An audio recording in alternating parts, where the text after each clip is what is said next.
Bonsoir tout le monde et bienvenue dans ma faille temporelle. Épisode bonus ce mois-ci. Nous sommes le 31 octobre 2024, nous sommes donc le milieu de Samhain et en guise de sabbat créatif, je vous propose la confection d'un épouvantail jack-o'-lanterne.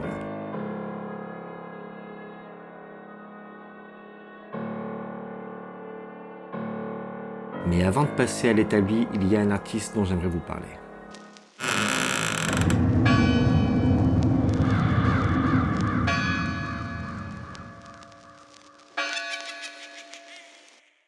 Né dans le Queens et diplômé de la School of Visual Arts de New York, Ray Villefane est le maître incontesté de la sculpture de citrouille. Il commença sa carrière artistique comme professeur d'art dans le Michigan durant 12 ans, avant de devenir sculpteur professionnel en 2006. Sa première jack-o'-lanterne fut d'ailleurs, pour l'anecdote, apportée par l'un de ses élèves en cours pour qu'il la sculpte. Il remporta avec ses créations le show télévisé Outrageous Pumpkin en 2007 et 2009.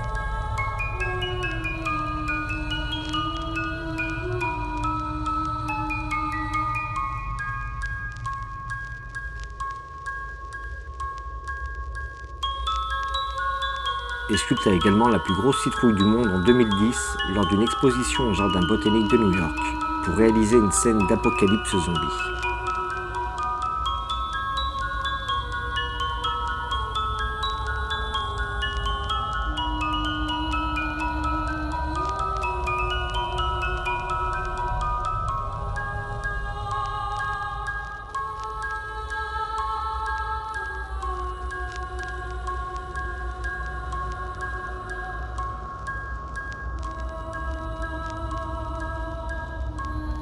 En 2012, sortait un livre d'une centaine de pages intitulé Ray Villefane Pumpkins, compilant certaines de ses sculptures les plus notables. Allez, passons sur l'établi pour le bricolage.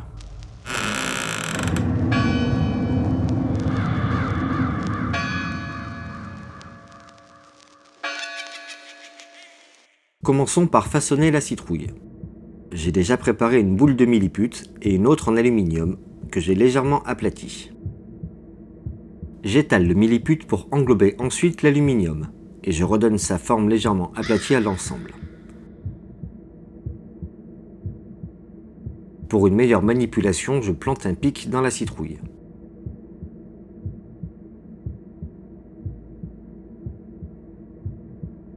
Cela fait, avec un pinceau gomme, j'ai tracé les tronçons de la cucurbitacée. Des sillons irréguliers, plus ou moins égaux et parallèles. Pour éviter que le mélange ne sèche trop vite, et pour gommer les traces de doigts et imperfections, j'utilise un pinceau humidifié.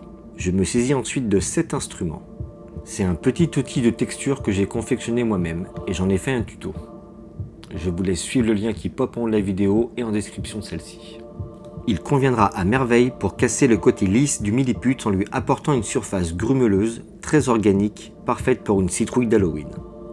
Je le trempe dans l'eau avant de le faire rouler sur le milliput. Voici le résultat. Le milliput est sec au toucher, mais on peut encore le travailler. Je trace ensuite au marqueur la bouche et les yeux.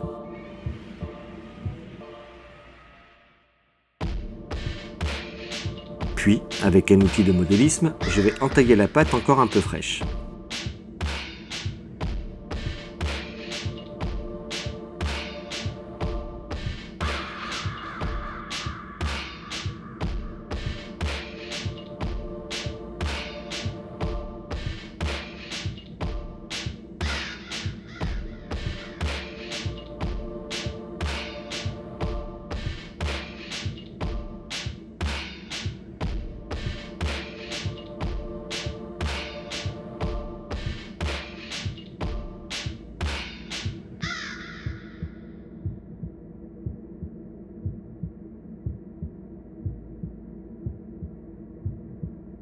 Une dernière touche de texturage pour peaufiner cette étape.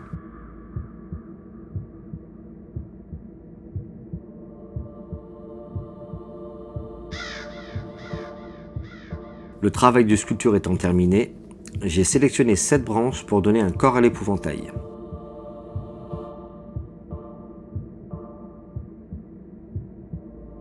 Et un vieux socle comme base stable.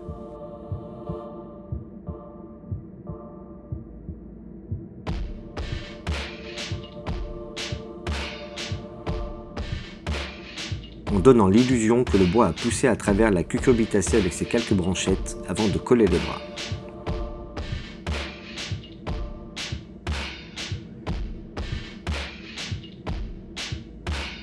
Ici, un vieux tissu élimé. Dans ce récipient de la colle à bois très diluée. Je vais déchirer des bandelettes pour les imprégner totalement avec cette dilution. Le but étant d'habiller l'épouvantail avec ses loques.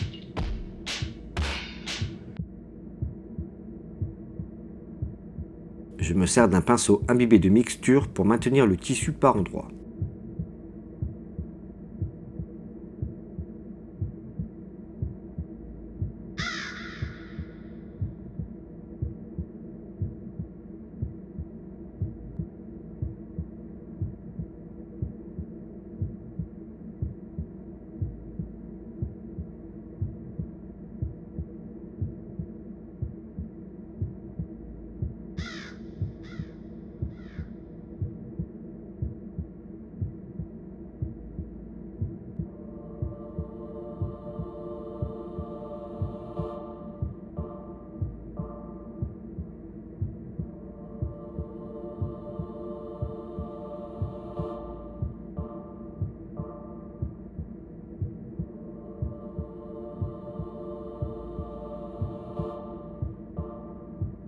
Cette petite technique permet d'amidonner un tissu en lui donnant, lorsqu'il est sec, un aspect plastifié. Lorsque j'ai mis en forme mon voilage, j'ai passé après séchage 2 couches pareilles de colle à bois diluée. Et voici le résultat.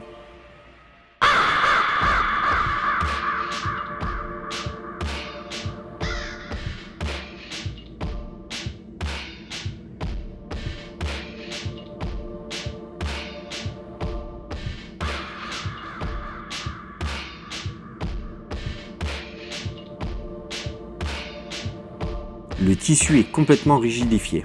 Il est figé dans sa forme définitive tout en conservant sa texture de maillage, où chaque fil volage reste gracile tout en étant devenu très solide. On va pouvoir passer au socle.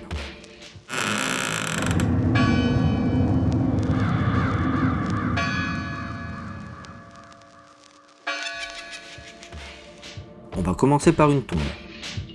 Ça va, je suis dans le thème, que j'ai esquinté un peu plus. Une vieille branche cassée au sol.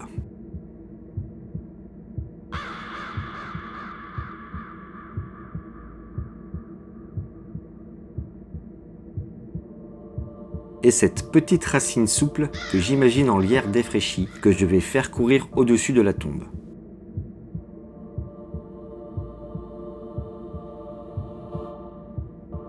Je fixe le tout généreusement à la glu.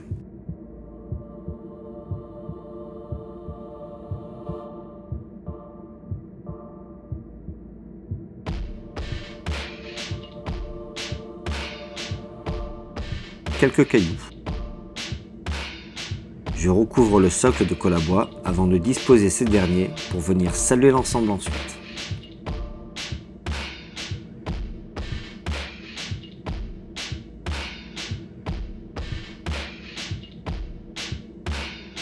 Et voici le résultat.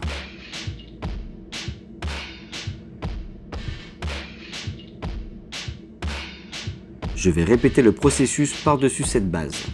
Des branches mortes, des gravillons et du sable.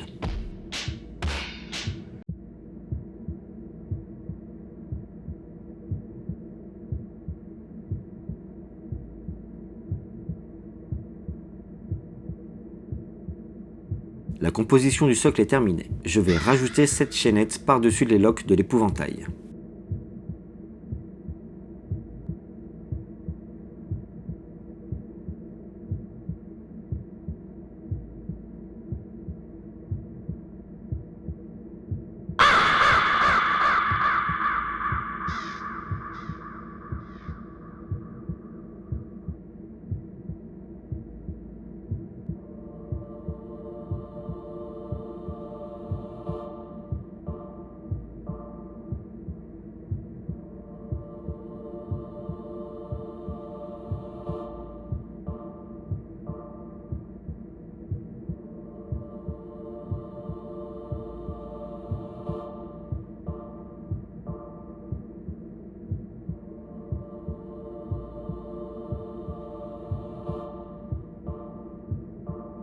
Allez, bricolage terminé, place à la sous-couche.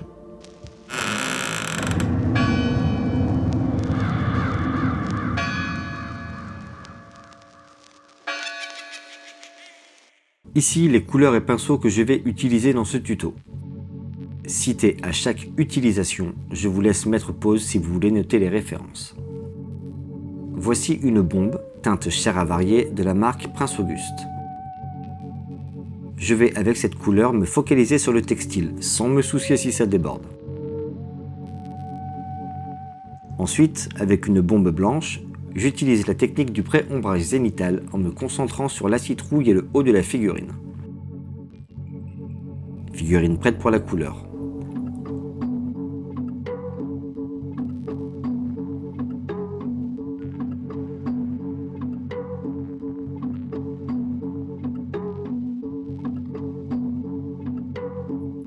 Première utilisée, du Graveyard Earth. Terre de cimetière pour les non-anglophones. Ça va, encore dans le thème. Déposé au pinceau pour une couche de base, je vais reteinter tout le bois de l'épouvantail.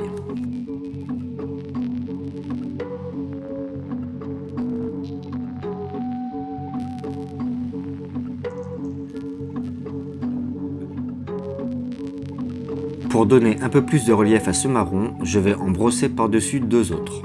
Le premier très clair, presque beige, du Commando Kaki.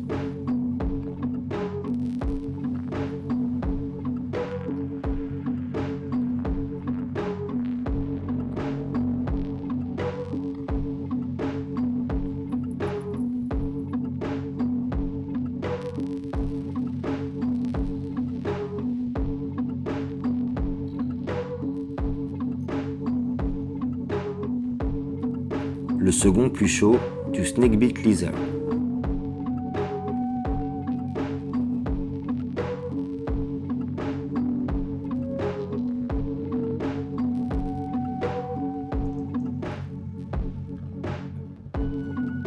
Avec du Lavis Devlan Mud, je vais apporter les ombres sur le bois.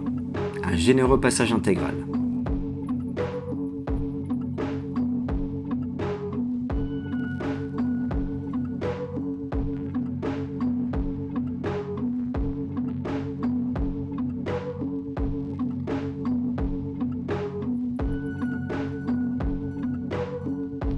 Pour la couleur de base de la citrouille, j'emploie du Macarius Solar Orange.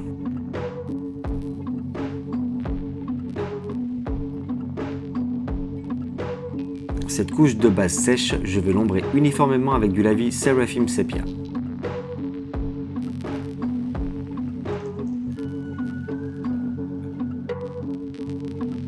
Pendant qu'il est encore frais, je vais ponctuer par endroits avec du Lavis Traca Green.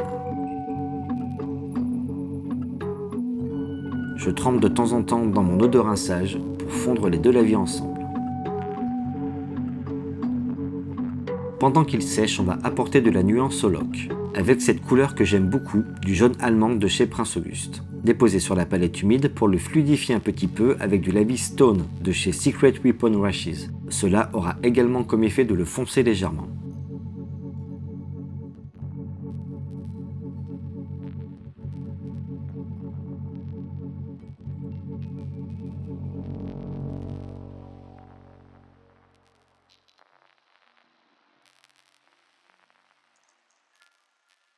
Je dépose ensuite la figurine à l'horizontale sur un essuie-tout. On va projeter dessus diverses teintes salissantes.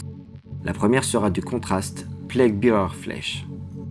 Muni d'un pinceau à poil rigide et d'un cure-dent, je vais projeter des gouttelettes sur le textile.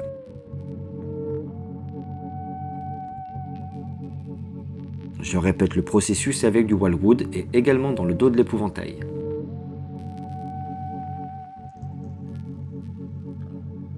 Les projections faites, je vais lier l'ensemble avec l'eau sale de mon mug de rinçage.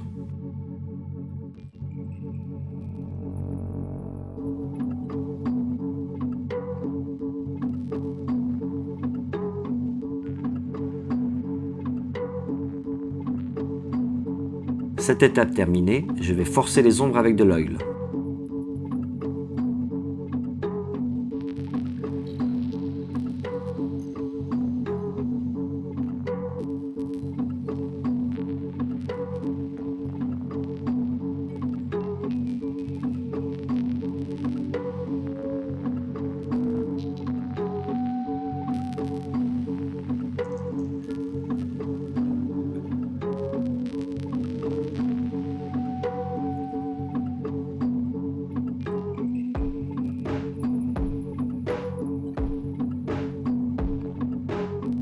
Avec cette même teinte, je vais accentuer les ombres de la citrouille avec un passage intégral également.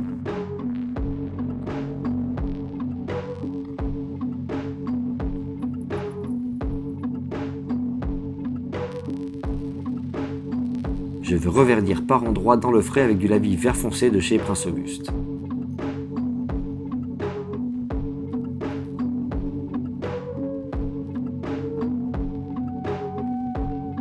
Avec du Rotting Flesh, je vais brosser pour continuer doucement le textile, pour faire ressortir les fibres.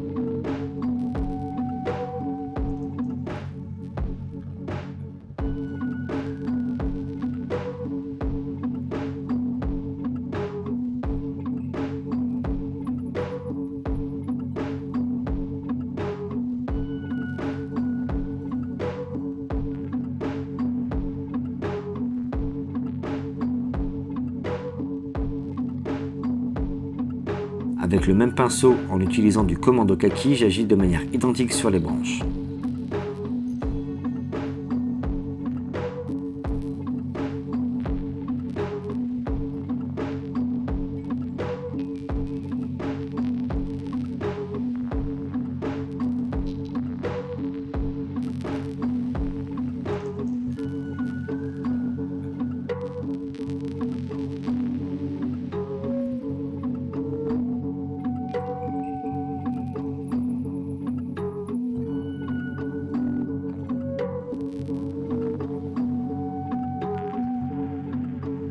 Satisfait des haillons, je vais peindre la chaîne, armée de l'irremplaçable ball gun métal.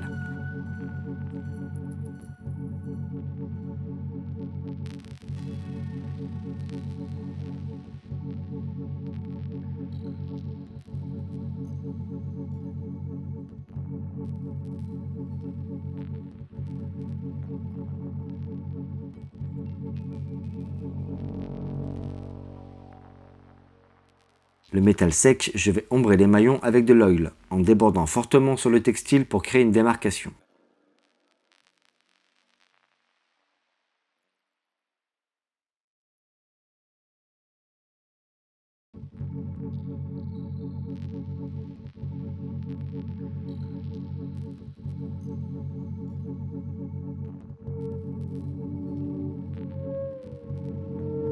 Pendant que cela sèche, je vais attaquer le socle avec du Codex Grey, que j'applique sur tous les gros cailloux et la pierre tombale.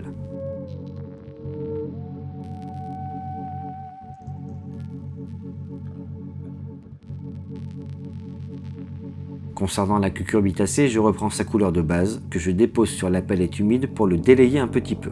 Ça va être l'étape la plus minutieuse de ce tuto.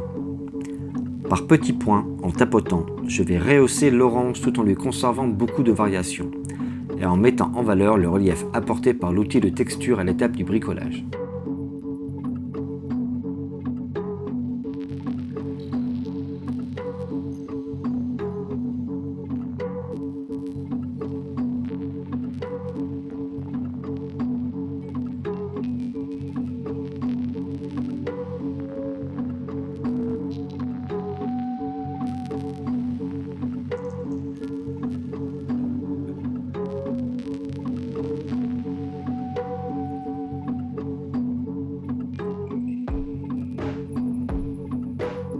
Étape suivante, faire rouiller la chaîne, avec du Dark Flesh dilué pour en faire un jus. Je déborde de bon cœur sur le textile pour simuler la rouille qui tache les loques et je trace également des coulures verticales.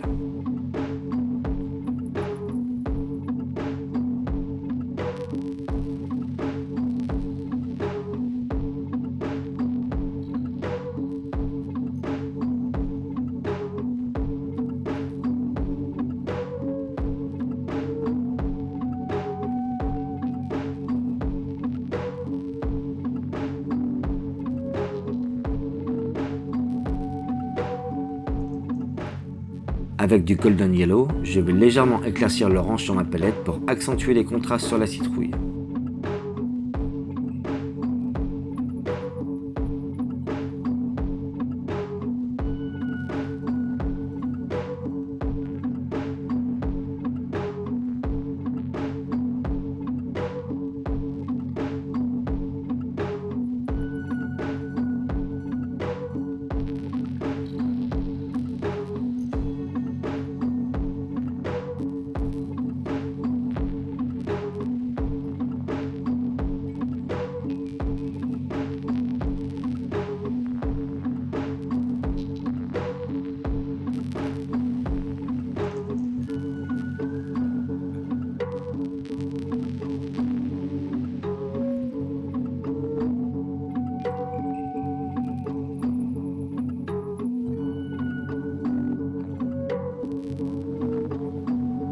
Je ressaisis ensuite le Snakebit Leather pour peindre tout le bois mort sur le socle.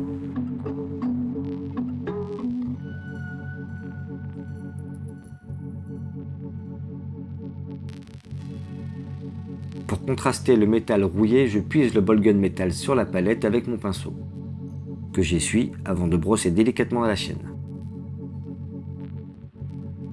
La citrouille va recevoir un dernier lavis Seraphim Sepia.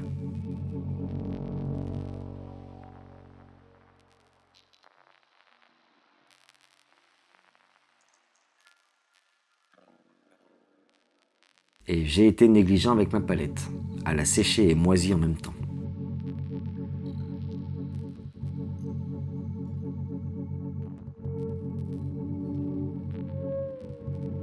Bon, ok, c'est un peu dégueu, mais ça va, je suis encore dans le thème. Faut savoir que les vidéos ateliers sont enregistrées des semaines, voire des mois à l'avance parfois, et il peut y avoir un peu de temps entre deux séances de peinture. Là, clairement, j'ai merdé. Ça va être l'occasion de monter avec vous ma palette humide. Mon contenant, c'est un Tupperware pour conserver les paquets de tranches de jambon. Pour l'humidité, je prends une lingette éponge.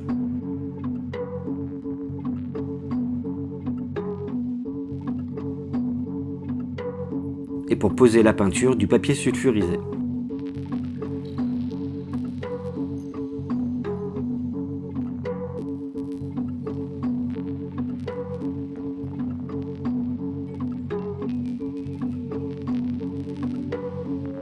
Il est temps de passer au socle.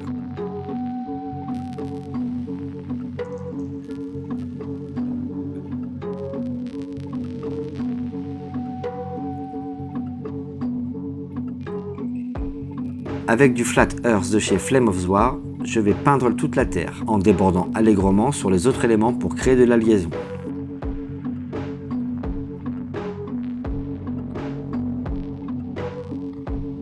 Je dilue ensuite un peu plus cette couleur pour venir salir le bas du textile.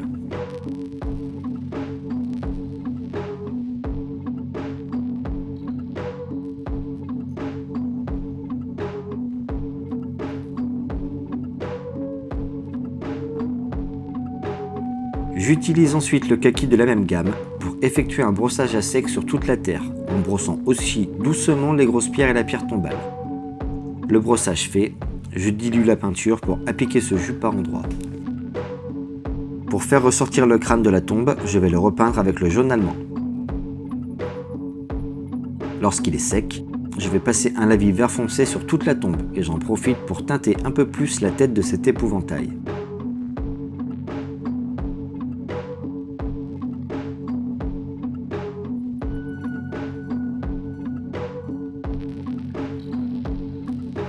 Avec cette vieille encre citadelle, du brown, je vais ombrer toute la terre du socle. Avec de l'oil, tous les cailloux et la tombe. Et avec du Seraphim Sepia, tout le bois au sol. Voici le résultat quelques instants plus tard. L'encre, même sèche, apporte une finition brillante qui convient à merveille pour représenter un sol humide et boueux.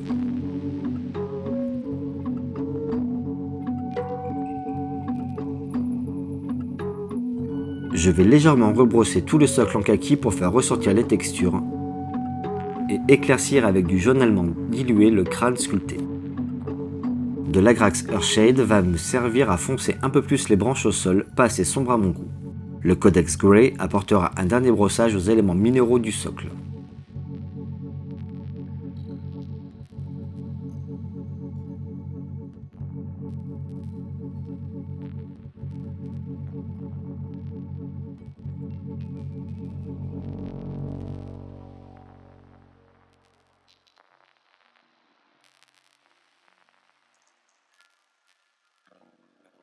La touche finale va être apportée par différentes herbes statiques.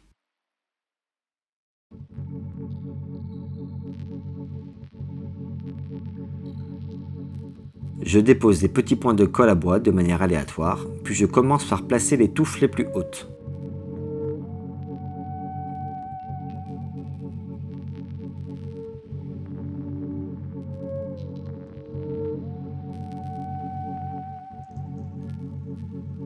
Pour l'herbe statique, j'y vais à la pince dans une coupelle, et je rajoute quelques feuilles mortes pour conclure.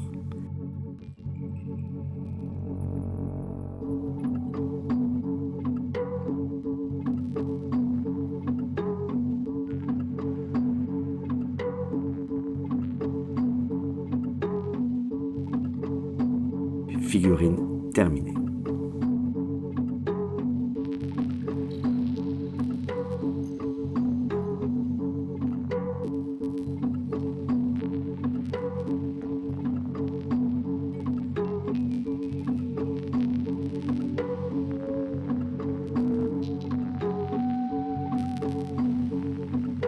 Cet atelier bonus touche à sa fin. J'espère que vous aurez apprécié son visionnage et qu'il vous inspirera. Merci à DJ Architect, à Beaufour et à Thibaut pour leur aide à la création de cette vidéo. Il ne me reste plus qu'à vous souhaiter de bonnes parties, de belles peintures et à bientôt pour une future vidéo.